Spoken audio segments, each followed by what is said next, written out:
Welcome to America's Heroes Group. And welcome back to America's Heroes Group, this time with our roundtable and our partner, the Pink Beret. Today is Saturday, October 21st, 2023. October is Breast Cancer, Mental Health, National Disability, and Domestic Violence Awareness Month. Our host is Kelley. I'm Sean Claiborne, the co-host. Our executive producer is Glenda Smith. Our digital media producer is Ivan Ortega of Scouts Honor Productions. And we have our panelist with us today, and that's Jeanine McNeill. She's a U.S. Army veteran and Pink Beret's Regional Program Director of Services and MST Services in Wyoming, Virginia. Is that right? Wyoming, Virginia? We're going to talk about the Pink. What is that? That says Wyoming. Yeah, we have some reading on the screen. I guess that's wrong. So correct us. What is it supposed to say? I'm sorry. Could you say that again? What is it supposed to say? What your story? The MST Services in where is this? In Wyoming or Virginia, or where is it supposed to be? Oh, our MST Services through the Pink Berets. We are based out of San Antonio, Texas. Okay. That's where the organization began. I am located in Sheridan, Wyoming, and because of the powerful work that the Pink Berets have done, I am fortunate enough to actually work very closely with female veterans, doing one-on-one peer services for MST. Okay. All right. So tell us a little bit more about what your work is, and also like some of the things you have going on in your program. Okay. My work, I work for the VA, and I am the Women Veteran Programs Peer Support, and what that is primarily functions on is helping female veterans on their healing journey through military sexual trauma. It's just one of those things that we bury deep inside for a lifetime. And we have that programming now in place. The VA is working very hard to get that up and running to actually accommodate both male and females. And as far as the Pink Berets go, our wonderful CEO, Stephanie, started this when she was in the beginning of her healing journey, and there was nothing available for female veterans. So, now, how pervasive is MST today, would you say? Has progress been made as far as a culture in the military? You know, sadly, we do, let me see how to put it. We have a class for our psychologist interns, and I have actually implemented military sexual trauma into the military culture because it is so prominent within the military. It's just something that is very frequent now, and it is affecting both male and females. And then with the change in the military culture, or the change in military, I should say procedures, where now third parties are being used to try cases or to look and investigate instances of sexual assault or sexual abuse. How do you feel that has helped the situation? I feel that it is making a difference. Before, there was no such thing as a task force for military sexual trauma.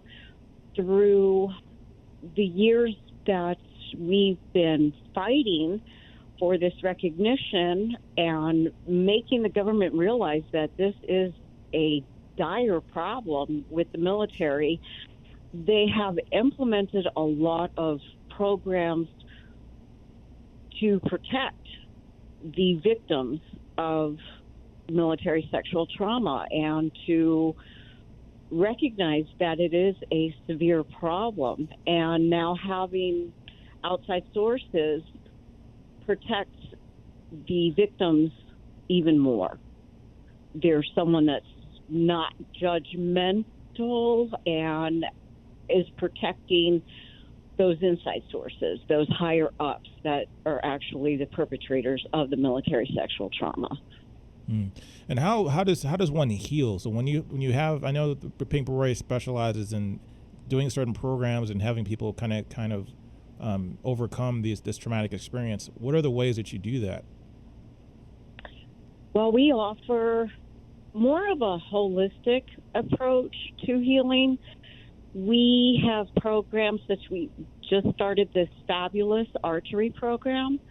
One of the ladies is a competitive archery champion, and she found her healing through archery. So we do now offer that as a healing alternative. We offer art classes. We offer therapeutic through theatrics. We have a lot of different and unique types of programming that we collaborate on year after year, and we fine-tune those. We also do have a psychologist that is on board with us to assist us, and some phenomenal peer support where we share our stories to let our fellow sisters know that you can overcome this. And are you guys directly connected to the VA, or are you guys kind of just using some of the VA facilities for different resources? Currently, no, we are not. We are not affiliated with the VA at all. Hopefully someday in the future we will be, yes. So tell me about your journey in the military. What was your experience like in the military?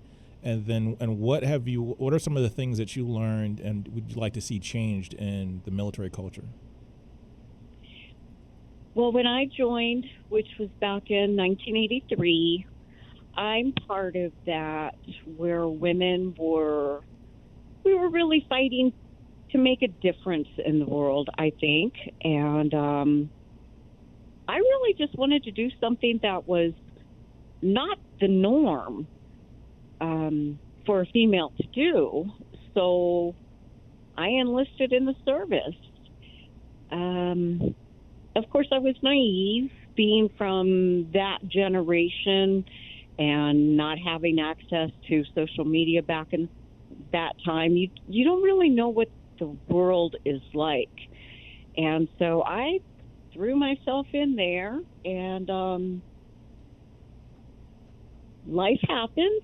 My situation happened, and just to give you a little insight on how life was back then, when I told my mom of my circumstance, what happened when I was in schooling, my mom instantly said, well, you put yourself in a man's world. Wow. I don't. Yeah. How did that make you feel when she said that? Oh my word. Because of the training that we all go through, we are trained to be tough. So it was, you just need to carry on and do this. It made me feel like my mom was right. I deserved this, because back then in the early 80s, I didn't belong in the military. That was not where a woman should be. Daggone it, I was fighting to stay in. Mm-hmm. So. But the ironic thing about it is that to make a strong military, we do need a cohesive and diverse fighting force. So it's going to require at many levels, women, men, people of all languages and ethnicities coming together to get a mission done, because we have different experiences. We have different expertise, and we also have different things we bring to the table. That's one of the reasons why Absolutely. I think our military is so strong, is because we are so diverse. I absolutely agree. And women, I feel, and it's also been stated by the male counterparts, we are very strong. A woman going into the military has to continuously fight. We have to prove that we can do specific jobs. And now it's become so open that women are given so many wonderful opportunities to be a part of such a beautiful entity and do more male-dominated positions. So we have come a long way, and even though we're survivors of military sexual trauma, we have all played a very vital role in the history of women in the military. And that's where we get our pride from, knowing that we've made our sacrifices so that women can continue going into the military, and hopefully sometime in the very near future they can be safe in the military. That's what we fight for. Now, I don't know if you're a mother or not, but if you had a daughter, would you want your daughter to join the military today? Would if she said to you, "I want to join the military and be, and join the Army or the Air Force," what would you say to her? This question, this brings back a couple of years, and I actually was just beginning with the Pink Berets at that time. My granddaughter found a BDU cap. She thought it was mine from when I was in the military, so she sent me a picture of herself stating, "I'm wearing my crown." And I thought, my BDU cap? And she says, "Yes, this is, I'm the queen with this hat on." So I called, I was texting her at that time, and then I called her and I said, "Tell me more about why you're feeling this way." And she says, "Noni, it was so cool that you were in the Army." And she is very, very enamored with women in the military. And that scared me. That put me to a point where I wrote a story and I submitted it off to another organization, and I said, we need to fight, because we do have our daughters, we do have our granddaughters and our nieces that may follow in our footsteps because they are proud of what we've done, but we need to fight to make it a safer place. So that was my experience with that. I don't know if that's what she plans on doing, but now there's so many females that have been through this circumstance that I'm hoping in the future that there's some sort of a task force where we have an opportunity to speak to those young ladies that would like to make the military a part of their life. It kind of reminds me of like when the way you described your conversation with your granddaughter, the way that a lot of African American families, the conversation that mothers and fathers give their sons about police brutality or about violence in the streets and things like that. Like you have to you have that talk where you basically let them know that, hey, the world's not as safe and as maybe you would like it to be, and maybe not as fair as you would like it to be. So do you feel yourself having that kind of conversation with her if she decided to go into the military? Yes, definitely. And my granddaughter is very aware that I was assaulted when I was in the service. So I kept that a very open and honest conversation with her. I actually think it's made her more proud of not only her grandmother, but all of the women that I'm affiliated with, because she knows, especially the Pink Berets is an organization that is there for the survivor of MST, so she knows that we are all of that community, and she knows we're very, very strong women. So I think that makes her a little bit more proud because she does talk about it, and she loves just the things that we do as an organization and how we are bold on stating we are proud of where we've come in our journey and proud of everything that we have survived. Wow. What do you want to take the Pink Berets going forward? I want us, we definitely are pushing to be a nationwide organization. With living out here in Wyoming, and I've been in Wyoming for about 2.5 years or so, we have about 5,000 female veterans in this state, and we have no organizations that are representative for female veterans only.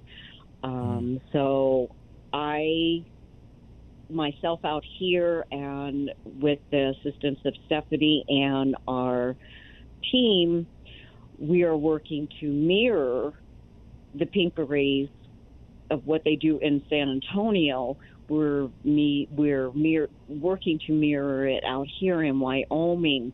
We are very, very spread out.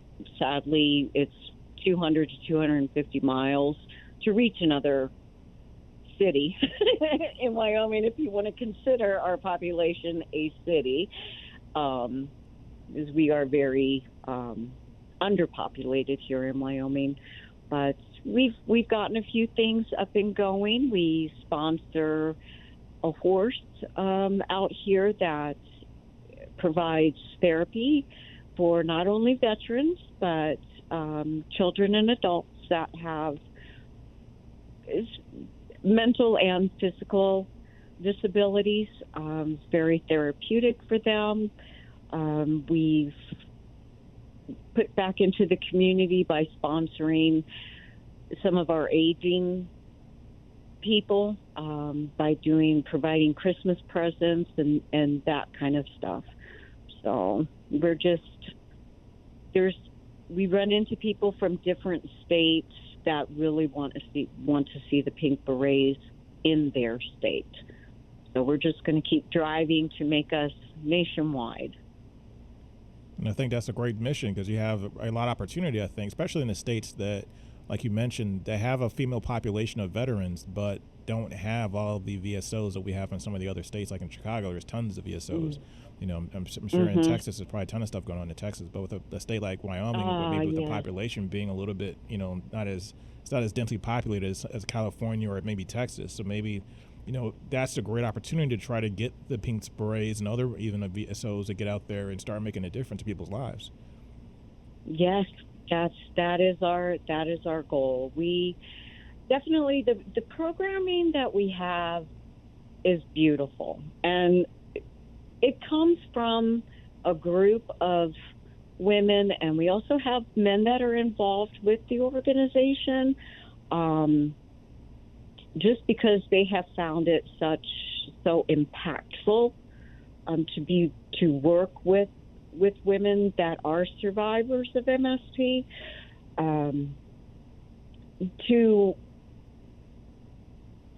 they want to be a part of our growth. And I feel it's definitely going to happen. And I know that, Stephanie and team works very hard. It's just reaching people. And that's the hardest part is getting the word out about us, especially when you're out in such a spread out state such as definitely Wyoming, Montana, Well, pretty rural. Is it hard to recognize veterans? Because a lot of times, particularly females, females don't usually say that were in the military.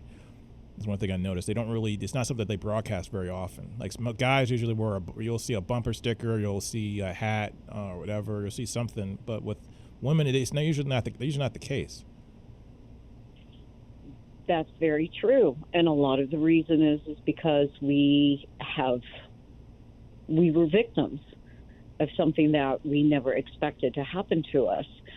So I know that myself and a lot of my sisters within the Pink Berets organization, we all went through a time where we were not going to ever state we were a veteran. Wow. There was so much, we were subjected to so much humility that it was something that we were not proud of. It takes being on this part of our healing journey to get back our dignity and to tell our story and to be proud of our story and where we've come on this journey and to really value our place in history. Now tell us, when you first started using VA services, did you find that they were adequate to try to help you overcome the trauma that you experienced? No. I know that was a quick answer. To the point. It was no. And this is why the Pink Berets exist. Because of that, we just were not recognized. It's hard for the whole concept of the military and the VA to recognize that there is a huge difference between a male and a female. We have different needs, both mentally and physically. And I will tell you, though, and now I do utilize the VA, but in the very beginning, the vet centers offered a lot more for females. The VA is working very hard to change how the females view the VA. It has been, for lack of better words, it has been a man's world, and they are working diligently to get away from that because it's not a man's world. So you're dealing with a very diverse collaboration of human beings now, and they need to accommodate that, and they really are trying. And I'm very fortunate to be part of the new thinking of the VA because of the position that I have. I'm so active in new programming for women, and not only do I protect women, I do protect my male counterparts that are survivors of MST as well, because they need special care too, and I fight on their behalf as well to make sure that they are recognized for that. So now you're in charge of MST services in Wyoming. Is that and the VA there, is that common amongst VAs around the country, or is that something you had to start? Oh, I wish I had the honor of being in charge of MST. However, I'm not a clinician, so I cannot be in charge of the programming. But as a peer and as a veteran,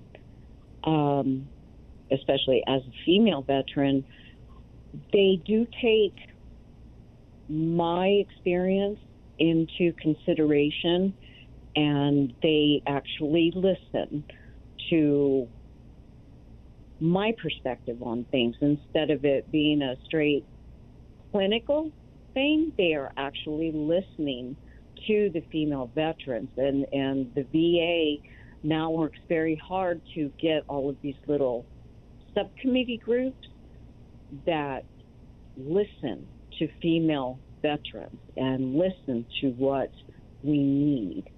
And as far as MST programming goes, they're working hard to get more things up and running, as far as like their inpatient programming goes, and just having things for outpatient veterans as well, to keep the healing journey going and enabling our veterans to grow mentally and physically as well. So that leads me to my last question. We kind of touched on this a little bit earlier, which is, should the VA be using or leaning on VSOs more frequently to attack these very specific things like MST or PTSD or things like that? Because a lot of times the VSOs are so specialized. Like what the Pink Berets do is, like, you specialize in something very specific. Mm-hmm. That one, I think in any aspect, collaboration is the best. No matter how we look at it and what entity is what, whether it's the VA, the Vet Center, the VSOs, we're all working for one thing, and that's the veteran. And collaboration is key to the promotion of health. And I know that within the VA itself, there is now a lot more collaborating between different departments within the VA to get a different type of programming for our veterans. I hope that answered your question. Yeah. Yes. So basically, I would say from what you just described, leaning into a little bit more collaborating, I think, is something that the VSOs and the VA can both benefit from. Because, like I said, the VSO seems to be taking a lead on a lot of very specific things around the country. And the work that you guys do with the Pink Berets, I think that expertise and that knowledge from firsthand experience, you basically have the program that the VA probably needs when you think about it. Yes. And I think I think what's so special about the Pink Berets is we utilize our own experiences and we discuss things amongst each other on different ways of putting programming together. Sorry to cut you off, Jeanine, if they have to cut it short because we're running out of time. Okay. We got to have you back for sure, though. Thanks for your time and also all the great information you've told us about. Oh, well, thank you for having us on. It's very much an honor to be able to speak about the Pink Berets. Pleasure's all ours. This is America's Heroes Group. We'll be right back.